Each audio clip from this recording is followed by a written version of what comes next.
saat ini, Yesus. Ku rindukan Roh-Mu mengurapi saat ini, Tuhan.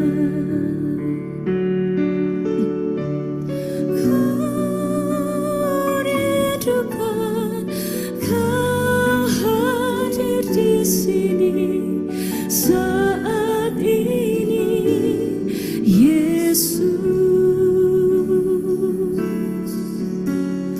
Ku rindukan Roh-Mu mengurapi saat ini, Tuhan. Ku rindukan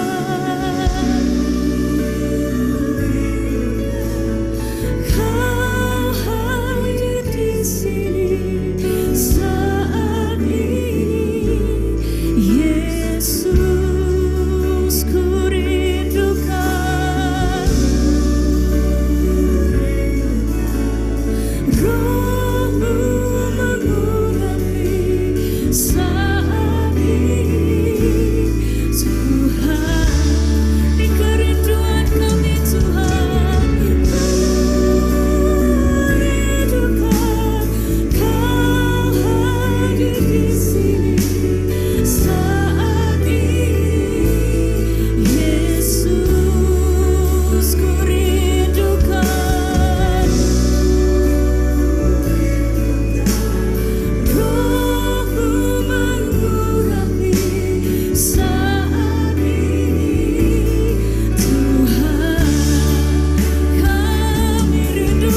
mengurapi saat ini Tuhan.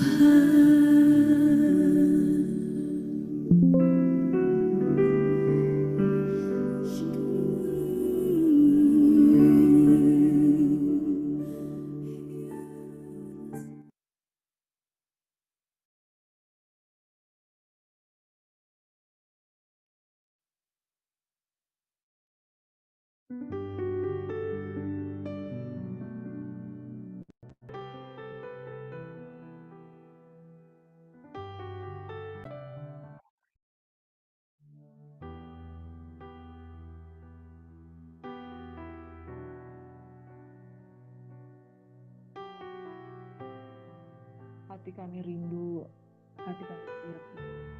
Kami rindu untuk mempersiapkan Engkau lebih lagi. Kami terlalu rindu tuh. Kau hadir di sini, Kau mengurapi kami. Masuk lebih dalam lagi dalam hati kami. Kami ingin mempersiapkan hidup kami. Untuk kerajaan-Mu datang, kehendak-Mu jadi, kemuliaan-Mu dinyatakan. Kingdom of God, Thy will be done on earth as it is in heaven. Bapak, terima kasih Tuhan. Kau telah merancangkan kerajaan-Mu datanglah. Kau telah merancangkan kehendak-Mu jadilah. Raja di atas segala raja. Dalam nama Tuhan kami Yesus Kristus. Dan raja dalam hidup kami. Berkuasa dan bertahtalah. Jadilah raja dalam hidup kami. Terima kasih Tuhan. Prepare the way for the king. Biarlah Engkau bertahta dalam kemuliaan di tengah-tengah kita. Dalam nama Yesus Tuhan. Kami mengundang kuasa kerajaan-Mu dalam hidup kami. Sehingga hidup kami yang sekarang bukan kami lagi yang hidup, melainkan hidup hanya karena iman percaya kepada Tuhan. Hati kami siap Tuhan mendengarkan firman-Mu. Ampuni salah dan dosa kami agar kami layak di hadapan Tuhan. Haleluya. Shalom, selamat pagi sahabat Yesus yang diberkati oleh Tuhan Yesus Kristus. Saya merasakan kehadirat Tuhan yang sungguh luar biasa saat kita sebut kerajaan-Mu datang, kehendak-Mu jadi. Jadi saudara, bukan kehendak kita yang jadi, tetapi kehendak Tuhan. Kalau kita menjadi anak-anak kerajaan, artinya kita itu bukan diperbudak lagi oleh kedagingan. Kita bukan lagi diperbudak oleh hutang, dosa. Kita bukan lagi diperbudak oleh kuasa iblis. Kita bukan lagi diperbudak oleh kedagingan. Tapi kita menerima kerajaan Allah yang tidak tergoncangkan. Kunci untuk kita menerima kerajaan Allah yang tidak tergoncangkan adalah jadikan Tuhan Yesus sebagai Raja di dalam hidup kita. Seperti yang diberkati oleh Tuhan. Jika Tuhan Yesus menjadi Raja dalam kehidupan kita, siapakah lawan kita? Jika Allah di pihak kita, siapakah lawan kita? Tetapi jika kita tidak di pihak Allah, maka yang terjadi adalah seperti bangsa Israel dan kerajaan utara dan kerajaan selatan Yehuda itu menjadi musuh Allah. Ketika mereka menjadi musuh Allah, Allah tidak berpihak kepada mereka. Tetapi orang-orang yang berpihak kepada Tuhan, kerajaan-Mu datang, kehendak-Mu jadi, dan kita dipimpin oleh Raja di atas segala. Waktu Israel memilih rajanya sendiri, Tuhan cemburu. Saul adalah raja pertama dari bangsa Israel, dan sejak saat itu mereka dipimpin oleh manusia. Saudara yang diberkati oleh Tuhan Yesus Kristus, sejak awal penciptaan, Tuhan ingin menjadi raja di dalam kehidupan kita. Dan kita sebagai saleh-salehnya memerintah bersama Dia. Dan inilah rancangan Tuhan yang besar dalam hidup kita, yaitu Dia ingin menjadi raja dalam hidup kita. Dan kita akan memerintah bersama dengan Dia. Kalau kita memerintah bersama dengan Dia, jangan seperti Lucifer. Karena Lucifer ingin meninggikan diri, menyamai Tuhan. Dan dia tidak ada dalam kerajaan Allah. Tetapi orang-orang yang tinggal dalam kerajaan Allah dipimpin oleh Allah. Sebab itu dikatakan bahwa orang-orang yang disebut anak-anak Allah dipimpin oleh Allah. Nah, saudara yang diberkati oleh Allah, kita akan mengakhiri perjanjian lama pada hari ini dari kitab Hagai, Zakaria, dan Maleaki. Dan dari kitab-kitab ini ada nubuatan yang sangat kuat tentang bagaimana mempersiapkan kedatangan raja di atas segala raja, masuk ke dalam perjanjian baru, di mana Yesus menjadi Tuhan dan Raja, dan namanya satu-satunya nama yang diberikan untuk menjadi Raja. Nah, saudara, di dalam 3 kitab ini adalah 3 kitab dari 12 kitab Nabi-Nabi kecil, yang memberikan banyak nubuatan-nubuatan tentang Mesias, yang memberikan banyak nubuatan-nubuatan untuk mempersiapkan membangun bait suci, banyak nubuatan-nubuatan yang mempersiapkan bagaimana anak-anak anak-anak Tuhan harusnya mempersiapkan diri untuk menyambut Raja di atas segala Raja. Nah, saudara, saya akan mengupas 3 kitab terakhir dari Perjanjian Lama ini, di mana saya memberikan judul Prepare the Way for the King. Sebab 3 kitab ini adalah 3 kitab sebelum masuk di dalam Perjanjian Baru. Dan kita tahu bahwa Perjanjian Baru berbicara tentang kerajaan surga, di mana Yesus ada sebagai Raja dalam hidup kita. Prepare the way for the King. Bagaimana kita mempersiapkan hati untuk menyambut kedatangan Tuhan. Nubuatan sudah dinyatakan lewat kitab-kitab ini. Kita akan melihat ada nubuatan-nubuatan Mesias, ada nubuatan-nubuatan tentang Mesias yang digenapi di Perjanjian yang baru. Saudara, pagi hari ini saya memberikan judul Prepare the Way for the King. Firman Tuhan diambil dari kitab Hagai, kitab Zakaria, dan kitab terakhir sebelum Injil Matius, yaitu Maleakhi. Judul yang saya bagikan pada pagi hari ini yaitu Prepare the Way for the King. Saudara, kitab yang pertama itu adalah kitab yang kita bahas pagi hari ini adalah kitab Hagai.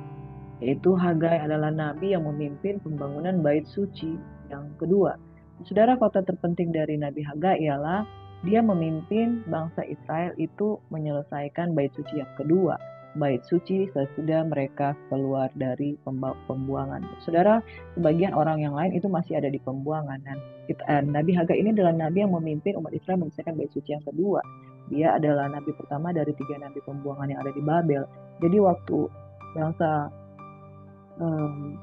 bangsa Yahudi itu masih di pembuangan di Babel, masih ingat ada Nehemia, Bupati Nehemia yang dalam pemerintahan Raja Artasasta itu kembali untuk membangun tembok Yerusalem. Juga ada Ezra. Jadi pada zaman-zaman yang seperti itu, pada waktu pembangunan bait suci yang kedua. Dan saudara yang diberkati oleh Tuhan Yesus Kristus, masih ingat pada waktu kita belajar dari kitab Nehemia dan juga Ezra, ada disebutkan juga Nabi Hagai. Nah, dia adalah nabi pasca pembuangan. Dia menulis kitabnya setelah bangsa Israel itu kembali ke Yerusalem dan Yehuda. Nah, Nabi Hagai ini adalah nabi yang menjelang orang-orang Israel pulang dari pembuangan, di mana ada Raja Kores dari Kekaisaran Persia yang mengalahkan bangsa Babel. Raja Kores ini dipakai Tuhan. Dia mengeluarkan maklumat untuk diizinkan orang Yahudi kembali ke Israel. Nah, ketika Raja Kores ini mengizinkan mereka untuk membangun kembali Yerusalem dan bait suci, itu sudah dinubuatkan sebelumnya, saudara, di dalam nubuatan kitab Nabi Yesaya dan Yeremia. Nah, rombongan orang-orang Yahudi yang pertama ini yang ketika tiba di Yerusalem, mereka meletakkan dasar bait suci pada tahun yang sebelum Masehi. Tapi ketika mereka membangun dasar bait suci, ada orang-orang tertentu dari bangsa lain dan juga dari orang Samaria itu yang menentang. Masih ingat ada Sanbalat dan Tobia, ya, saudara, dicatat di dalam kitab Nehemia. Mereka menentang pembangunan bait suci. Jadi ada Bupati Nehemia di situ sebagai bupati. Di situ juga ada nabi-nabi, ya, itu salah satunya itu Nabi Hagai yang bernubuat tentang suara-suara Tuhan. Lalu orang-orang yang menentang pembangunan bait suci itu memprovokasi, mengintimidasi bangsa Yahudi. Kemudian mereka mematahkan semangat bangsa Yahudi. Akibatnya pembangunan bait suci itu sempat terhenti, ya, waktu zaman Kores. Kemudian pada zaman Raja Artasasta, Raja Darius itu juga dibangun kembali. Akibatnya pembangunan sempat terhenti, tapi 14 tahun lamanya terbengkalai dan mereka sudah tidak bersemangat. Pada waktu mereka tidak bersemangat inilah suara Tuhan melalui Nabi Hagai itu muncul kembali. Orang-orang Yahudi yang sudah kembali ke Yerusalem dan sudah patah semangatnya karena intimidasi dari Tobia Sanbalat itu, mereka berkatakan belum waktunya untuk membangun bait suci. Nah, kemudian Hagai tampil pada saat itu, juga ada Nabi Zakaria.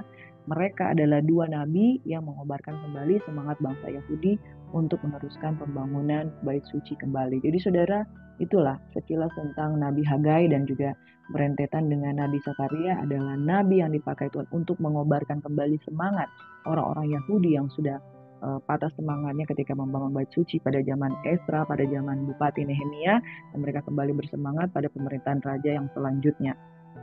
Dan saudara, pada waktu mereka sedang tidak bersemangat itulah maka Hagai 1 ditulis dan Hagai 2. Kitab Hagai 1 dan 2 isinya temanya tentang membangun kembali bait suci. Di situ ada beberapa nubuatan, yaitu yang pertama ajakan untuk membangun kembali bait suci pada saat bangsa Yahudi sudah tidak bersemangat dan sudah sangat terintimidasi. Lalu nubuatan yang kedua, di mana Hagai mengingatkan bahwa bait suci yang baru itu ada kemegahan yang luar biasa. Lalu nubuatan yang ketiga, pembangunan bait suci terancam oleh ikut sertanya orang-orang najis, yaitu Sanballat, Tobia, dan orang-orang Samaria yang pengen ikut serta dengan orang-orang yang najis itu. Lalu pembangunan bait suci dikatakan itu pasti akan mendatangkan berkat. Lalu janji nubuatan kepada Serubabel, bupati yang bersemangat kembali membangun bait suci. Nah, saudara, mari kita baca di dalam Hagai 1 ayat 1 hingga 8. Pada tahun yang kedua zaman Raja Darius, dalam bulan yang ke-6, pada bulan pertama bulan itu, datanglah firman Tuhan dengan perintahan Nabi Hagai kepada Serubabel bin Sealtiel bupati Yehuda dan kepada Yosua bin Yosadak bin Amsal. Jadi saudara, di situ ada Raja Darius, Raja Media Persia. Ada bupatinya Serubabel bin Sealtiel. Jadi Darius adalah raja, bupatinya Serubabel, bupati dari Yehuda. Jadi Yehuda itu dianggap sebagai satu kabupaten tersendiri ketika bangsa Yahudi ada di bawah pemerintahan Raja Media Persia. Beginilah firman Tuhan semesta alam. Bangsa ini berkata, sekarang belum waktunya untuk membangun kembali rumah Tuhan. Maka datanglah firman Tuhan dengan perantaraan Nabi Hagai bunyinya. Apakah sudah tiba waktunya bagi kamu untuk mendiami rumah-rumahmu yang dipapani dengan baik, sedangkan rumah ini tetap menjadi reruntuhan? Sebab itu beginilah firman Tuhan semesta alam. Perhatikanlah keadaanmu. Kamu menabur banyak tetapi kamu membawa pulang hasil sedikit. Kamu makan tetapi tidak sampai kenyang. Kamu minum tapi tidak sampai puas. Kamu berpakaian tapi badanmu tidak sampai. Dan orang yang bekerja untuk upah yang ditaruh dalam pundi-pundi yang berlubang. Beginilah firman Tuhan semesta alam. Perhatikanlah keadaanmu. Jadi saudara yang diberkati, pada waktu itu ketika mereka sudah nyaman di dalam intimidasi dan sudah terhenti membangun bait suci, Tuhan memperingatkan bangsa ini berkata belum waktunya untuk membangun kembali. Padahal ketika mereka berkata belum waktunya membangun kembali rumah Tuhan, mereka membangun rumah mereka sendiri yang dipapani dengan baik. Sedangkan mereka membiarkan rumah Tuhan itu tetap menjadi reruntuhan. Itu sebabnya firman Tuhan menegur mereka. Perhatikanlah keadaanmu. Kamu membangun rumahmu sendiri, tapi kamu tidak membangun rumah. Kamu akan menabur banyak, tetapi apa? Hasil yang kamu bawa pulang itu akan sangat sedikit. Hasil yang kamu bawa pulang sangat sedikit. Kamu makan tidak akan sampai kenyang. Kamu minum tidak akan sampai puas. Kamu berpakaian tidak akan sampai panas. Dan orang bekerja untuk upah, ia bekerja untuk upah yang ditaruh dalam pundi-pundi yang berlubang. Begini saudara yang diberkati oleh Tuhan Yesus Kristus. Berhati-hatilah ketika kita hanya mempedulikan tentang kepentingan kita sendiri. Berhati-hatilah ketika kita hanya memperhitungkan kebutuhan jasmani kita sendiri tanpa fokus, tanpa memperhitungkan bagaimana kita harusnya melayani Tuhan. Saudara, orang-orang yang egois, orang-orang yang hanya memikirkan bagaimana supaya saya hidup, bagaimana supaya saya hidup nyaman, hidup tenang, bagaimana supaya saya punya gaji, punya uang, saya bisa beli ini, tapi nggak pernah memperhatikan bagaimana dia mau melayani Tuhan. Apa yang engkau akan cari? Pada akhirnya akan habis, saudara. Mungkin engkau mencari banyak kekayaan, tapi engkau membawa pulang hasil sedikit. Karena engkau menaruhnya di dalam pundi-pundi yang berubah. Karena engkau tidak memperhatikan bagaimana rumah Tuhan. Nah saudara, jikalau kita terlalu memperhatikan kebutuhan jasmani dan kita tidak memperhatikan bagaimana kebutuhan rohani dalam kehidupan kita, apalagi kita tidak peduli dengan pembangunan rumah Tuhan. Saudara, marilah kita menabur untuk pekerjaan Tuhan. Marilah kita menabur untuk pekerjaan-pekerjaan di ladang misi. Karena orang yang memperhitungkan bagaimana dia melayani Tuhan, pasti juga ada di dalam lindungan Tuhan yang Maha Kuasa. Ayat yang ke-7 firman Tuhan berkata, beginilah firman Tuhan semesta alam, perhatikanlah keadaanmu. Naiklah ke gunung, bawalah kayu, dan bangunlah rumah itu, maka aku akan berkenan kepadanya, dan akan menyatakan kemuliaanku di situ. Kamu mengharapkan banyak, tapi hasilnya sedikit. Ketika kamu mau membawa ke rumahnya, aku menghembuskannya. Oleh karena demikianlah firman Tuhan semesta alam. Oleh karena rumahku yang tetap menjadi reruntuhan, sedangkan kamu masing-masing sibuk dengan urusan rumahnya sendiri.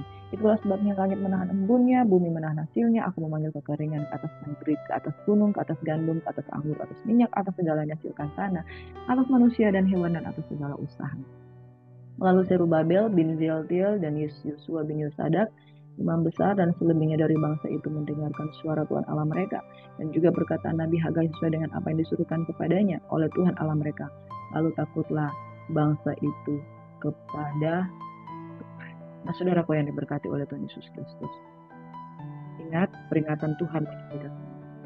Jangan sibuk dengan urusan pribadi, Jangan cuma sibuk berdoa untuk kebutuhan pribadi, tapi perhatikanlah bagaimana engkau memenuhi keinginan Tuhan, keinginan kerajaan. Saudara, kalau kita mau hidup di dalam kehidupan iman yang lebih dalam lagi dengan Tuhan, perhatikanlah keadaan. Jangan egois. Zerubabel bin Sealtiel, Bupati Yehuda, itu memutuskan untuk melakukan kehendak Bapa.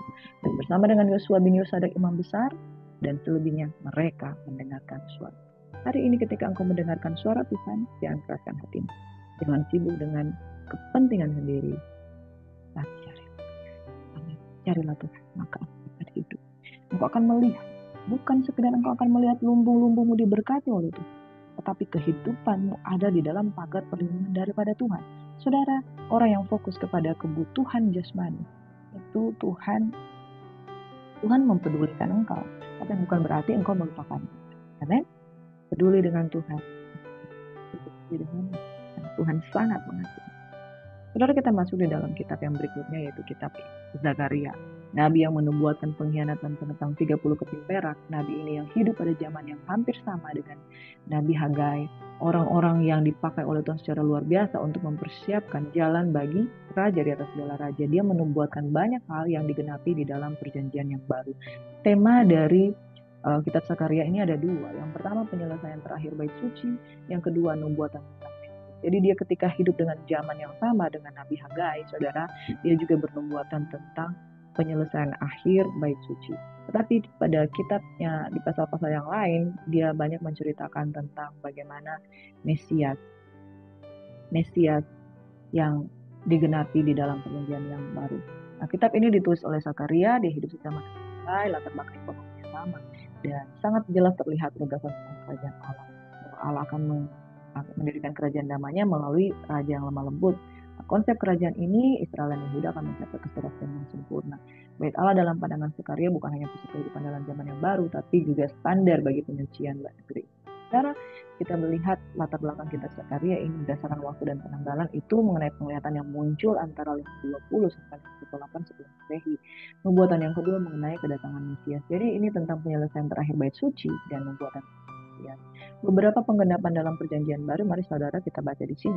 Pertama, bagaimana di Zakaria 9 ayat 9 bahwa Yesus akan datang dalam cara yang bersahaja dan sederhana. Yang dicatat di dalam Zakaria digenapi dalam Matius 1 ayat 5 seperti dia naik di atas keledai dengan penuh kerendahan hati. Dan saudara, yang kedua, bagaimana penggenapan itu ketika dikatakan dia dikhianati dalam 30 keping perak itu sebelumnya sudah ditulis dalam ayat 13. Saudara bisa bandingkan dalam Matius 26 ayat 15. Dan juga bagaimana firman Tuhan menyampaikan tentang gembala bagi kawanan domba Allah yang terserak dan menggembara. Demikian gambaran tentang Yesus yang digenapi di dalam Matius 9 ayat 36. Dan juga bagaimana gambaran tentang Yesus yang akan ditikam, dipukul, dan roboh itu tertulis dalam Zakaria 12 ayat 10, Zakaria 13 ayat 7, dan digenapi di Matius 26 dan juga Yohanes 19.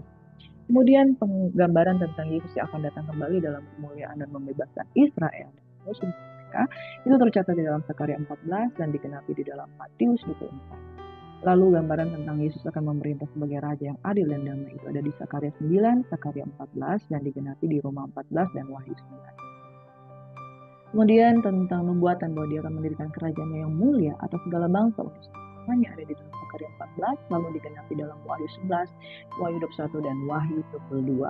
Hal yang menarik di sini saudara yang diberkati bahwa tidak ada satupun rancangan Tuhan. Amin. Dia mendirikan kerajaan dan rajanya dia sudah berikan. Rajanya dia sudah perkenalkan kepada kita. Rajanya itu adalah Yesus. Nah, saudara, kita harus mempersiapkan diri dengan benar. Sebagaimana Israel dan Yehuda itu menjadi bulan-bulanan karena ditegur Tuhan dengan dahsyat, dipukul dengan dahsyat. Di sini kita mau belajar bahwa kita itu jangan main-main.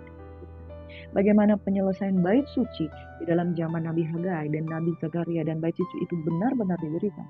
Dan bait suci itu di dalam 1 Korintus 3 ayat 16, bait suci itu adalah engkau dan saya. Ketika Tuhan menebus dosa umat manusia dan dia memberikan kita rohnya, kita mengalami yang lahir baru.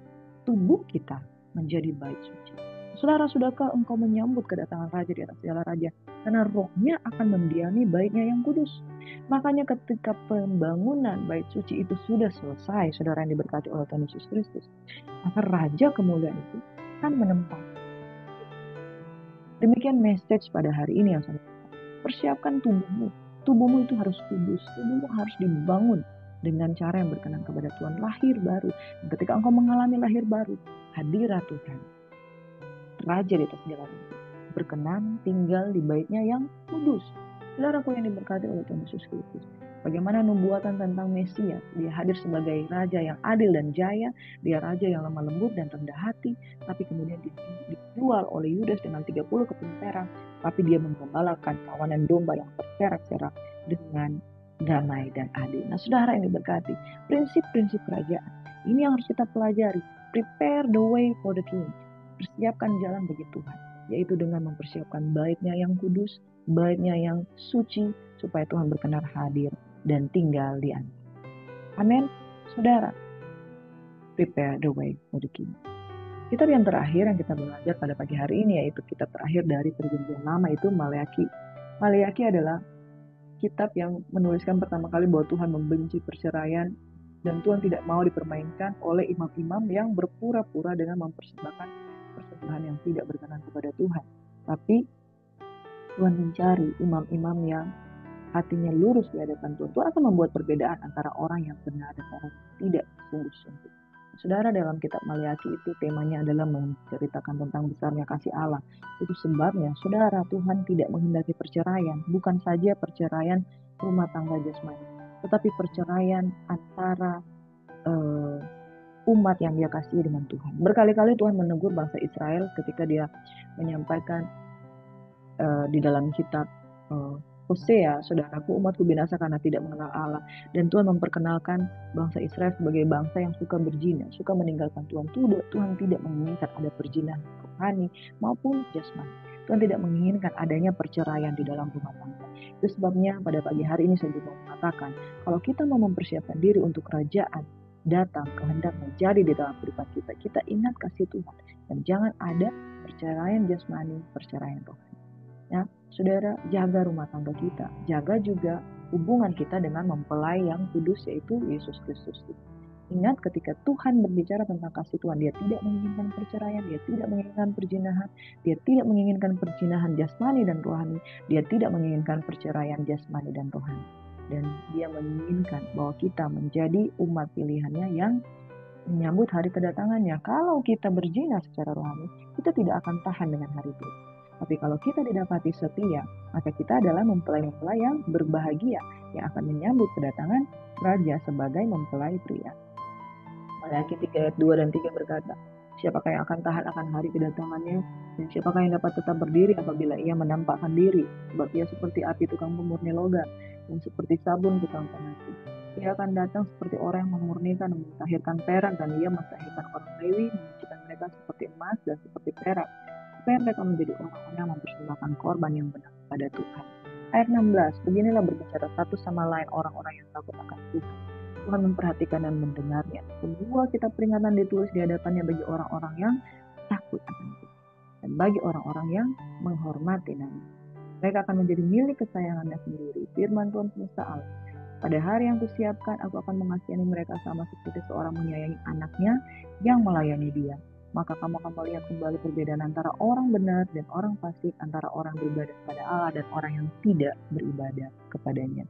Saudara, besarnya kasih Tuhan berbicara tentang kudusnya kasih Tuhan, berbicara tentang bagaimana kita menjaga hubungan.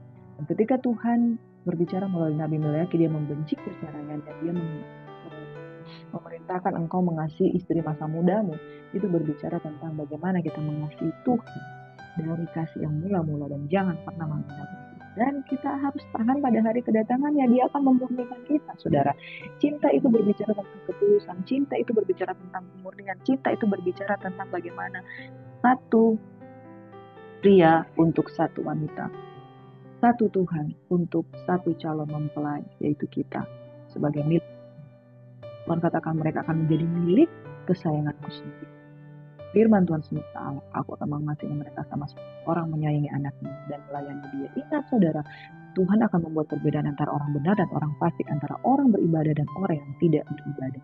Saudara, engkau menjadi Kristen selama bertahun-tahun. Sudahkah engkau menjadi pribadi yang berbeda dengan dunia ini? Kalau tidak, saudara, mari kita kembali untuk menjadi umat yang kasih Tuhan. Karena besarnya kasih Allah tertulis dalam kitab Maleakhi ini, saudara. Prepare the way for the king. Karena dia akan menyatakan kemuliaannya lebih dalam lagi. Di dalam Maleakhi 4, firman Tuhan berkata, sesungguhnya aku akan mengutus Nabi Elia kepadamu menjelang datangnya pada setiap itu, maka aku akan membuat hati bapak-bapak berbalik kepada anak-anaknya, dan hati anak-anak kepada bapak-bapaknya, supaya jangan aku datang memukul bulu hingga musnah.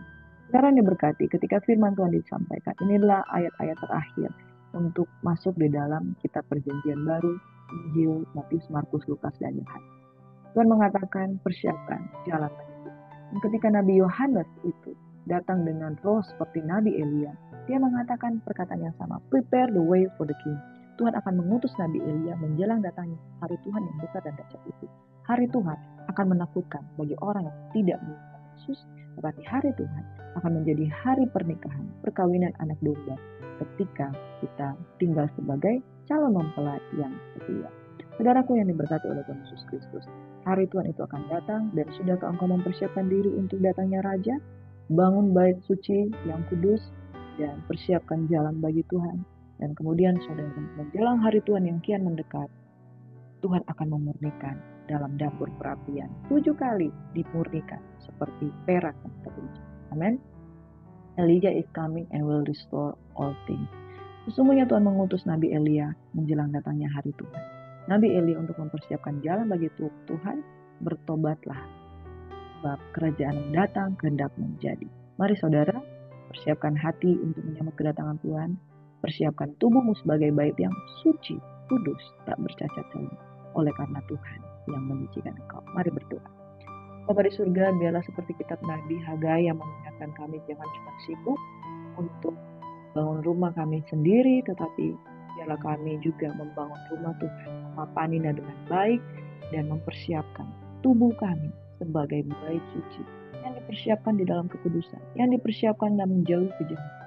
Persiapkan kedatangan Raja di atas segala raja untuk bertahta dan berkuasa, supaya bersama saleh-salehnya engkau memerintah bersama dengan orang-orang yang engkau pilih. Bapa, dalam nama Yesus, biarlah kami tidak fokus pada kebutuhan jasmani, kebutuhan pribadi, dan kami juga menjaga hidup nikah kami untuk mengasihi istri masa muda kami, mengasihi suami masa muda kami, dan tidak berpaling dari kesetiaan. Demikian engkau mencari orang-orang yang hidupnya takut akan Tuhan, supaya orang-orang yang hidupnya takut akan Tuhan akan mempersiapkan untuk Raja itu bertahta dalam hidup kami. Dalam nama Yesus Tuhan, prepare the way for the king, persiapkan jalan bagi Tuhan. Demikianlah kami hidup di dalam zaman sebagaimana Nabi Yohanes berkata, bertobatlah, kerajaan Allah sudah dekat. Terima kasih Bapa di surga, kerajaanmu datang kehendak menjadi di bumi seperti di surga. Dalam nama Yesus suci kudus kami menyambut kedatangan. Haleluya. Amin. Tuhan memberkati, and God bless you. Persiapkan diri untuk kedatangan Raja atas segala. Amin. Shalom, Tuhan memberkati.